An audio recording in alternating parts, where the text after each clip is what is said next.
Fun take for all. ہم موجود ہیں پاکستان فن ٹیک فورم کے ایونٹ پہ اور یہاں پر ڈیجیٹل سیکٹر سے تعلق رکھنے والی مختلف کمپنیاں شرکت کر رہی ہیں. اس ایونٹ کا مقصد کیا ہے اور فائنینشیل انکلوژن میں اس کا کیا کردار ہے، آئیے چل کے دیکھتے ہیں.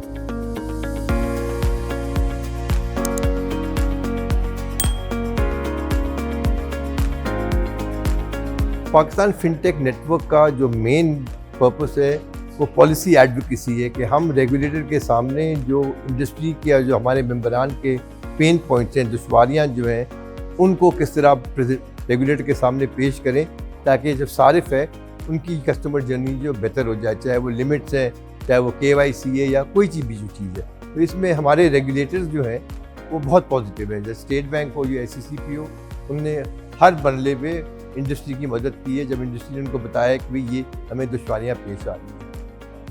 یہ بھی مقصد تھا کہ جو ٹرینڈز نمودار ہو رہے ہیں عالمی سطح پہ، ان پاکستان میں ان کی کیا پوزیشن ہے، چاہے وہ فریکشنائزیشن آف ایسیٹس ہے، یعنی کہ سونا میں آپ کو بیچ سکوں 100 روپے کا آپ کے ایپ کے تھرو، یا میں آپ کو ریل اسٹیٹ بیچ سکوں 10,000 روپے کی، تو یہ فریکشنائزیشن ہو گیا. پھر کرپٹو کی بات ہوئی کہ کرپٹو جو پاکستان میں ایک حقیقت ہے اور اب ورچوئل ایسٹ کمپنی بھی بن گئی ہے، اس کو انڈسٹری کو کس طرح آگے بڑھنا ہے اس کی، کیونکہ اس کے بہت سارے چیلنجز بھی ہیں.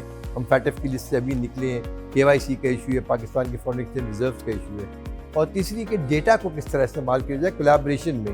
بہت ساری کمپنیز ہیں، بڑی کمپنیز ہیں جو وہ اپنی بزنس کر رہی ہیں، چاہے وہ رائڈ ہیلنگ کر رہی ہیں، چاہے وہ ای-کامرس کر رہی ہیں، لیکن وہ لینڈنگ نہیں کر رہی ہیں. ان کے پاس جو ڈیٹا پوائنٹس ہیں ان کو استعمال کیا جا سکتا ہے لینڈنگ کے لیے، تاکہ فائنینشیل انکلوژن جو بہت ساری اکثریت پاکستانی ہیں جن کو کریڈٹ نہیں ملتا ان کو کریڈٹ دیا جائے. جس طرح آپ کے پاس ایک انٹرنیٹ کنیکشن ضروری ہے تو فائنینشیل سروسز ضروری ہے پاکستان کو آگے لے کر جانے کے لیے. If Pakistan is not a financially included Pakistan کی ناٹ بی پراسپرس. اور اس کے لیے یہ ضروری ہے کہ ہم فائنینشیل انکلوژن فار آل کی بات کریں، جو آج کا تھیم بھی تھا. آئی واز ریئلی ہیپی کہ سیشن جو ہے is actually hit those right notes. We have to move the conversation forward. ہم بز ورڈس تو یوز کر لیتے ہیں ٹیکنالوجی کے، AI، بلاک چین، بٹ عام انسان کے لیے what does it mean? Are we actually evolving to the right use cases جو کہ ایک اسمال بزنس مین کے لیے ضروری ہے؟ کیا AI کو ہم بریک ڈاؤن کر سکتے ہیں کہ بزنسز کیسے یوز کر سکتے ہیں؟ Funding, financing, insurance, saving products businesses اور عام انسان کے لیے کیسے بہتر ہو سکتی ہیں؟ وہ کانورسیشن آج ہوئی ہے. It hasn't been service level, but لوگ کنونس اس وقت ہوتے ہیں دو چیزوں سے، یا ان کو نمبر 1 فائدہ نظر آئے، number 2 they can trust you.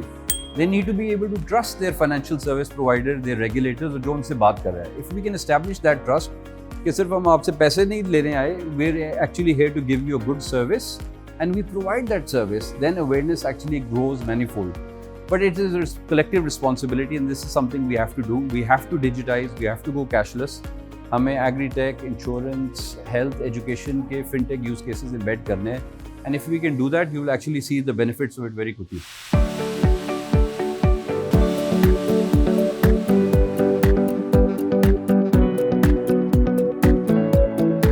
کیا یہ ویڈیو آپ کو اچھی لگی؟ ایسی مزید ویڈیوز کے لیے ابھی نقطہ ایپ ڈاؤن لوڈ کریں. The world economy is going to change and Pakistan's economic situation has to change also. This platform is very good. It brings along together at one platform the private sector and the regulatory bodies. And the debate that ensues in this kind of a platform allows an awareness and education of the different aspects of technology, how digitization is going to transform the economy.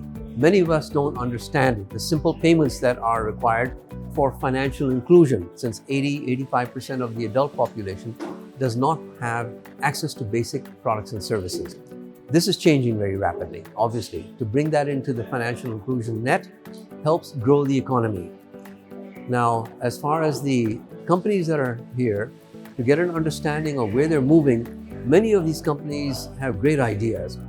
But given the kind of unknowns and the uncertainties that are forward, many of these companies may not survive at the end of the day. It will be a very competitive environment, and those that have a very good grasp of the concepts, whether it's AI or whatever simple form of digitization, will be able to survive, and that will be healthy for the population. اگر digital banking کی بات کریں، پاکستان جس طریقے سے adapt کر رہا ہے انٹرنیشنل ملٹیپل کنٹریز جو ہیں وہ اس وقت ڈیجیٹلی اڈاپٹ ہو چکے ہیں. If I talk about China, U S, اور ایون دو اگر میں کینیا کی بھی بات کروں تو کینیا بھی اس وقت ٹوٹلی ڈیجیٹلائز ہو چکا ہے. وہاں پہ آپ کو کیش کرنسی نہیں نظر آئے گی.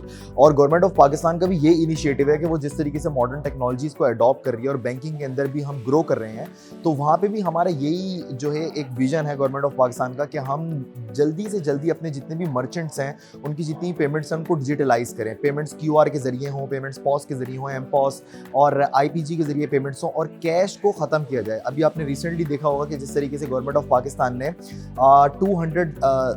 2 لاکھ سے زیادہ کی اگر آپ کیش میں ٹرانزیکشن کرتے ہیں تو 20.5% اس کے اوپر آپ کا ٹیکس چارج ہوتا ہے. تو یہ بہت بڑی اماؤنٹ ہے، 40,000 آن جسٹ 2 لاکھ روپیز. تو حکومت کا جو ایک مائنڈ سیٹ ہے وہ کمپلیٹلی یہی ہے کہ ہم نے آگے آنے والے، جس طرح شہباز شریف صاحب نے آگے آنے والے 3 سال میں کمپلیٹلی ڈیجیٹل ہونے کا الٹیمیٹم بینکس کو دے دیا ہے، فنٹیک کو بھی دے دیا ہے. فنٹیک سیکٹر ہے، اس نے پاکستان کے فائنینشیل سیکٹر کو ریولیوشنائز کر دیا. وہ سیگمنٹس جو کہ کبھی بینک کے اندر اکاؤنٹ نہیں کھولتے تھے، آج وہ فنٹیک سیکٹر کو یوز کرتے ہوئے ڈیجیٹل ٹرانزیکشنز کر رہے ہیں، اور اس نے پوری پاکستانی فائنینشیل مارکیٹ کو ریولیوشنائز کر دیا. لیکن یہ صرف ایک سٹارٹ ہے، ٹھیک ہے. ابھی with in next 1 or 2 years آپ دیکھیے گا کہ 90% آف دا ٹرانزیکشن جو ہوں گی وہ انہی ڈیجیٹل پلیٹ فارم سے ہو رہی ہوں گی.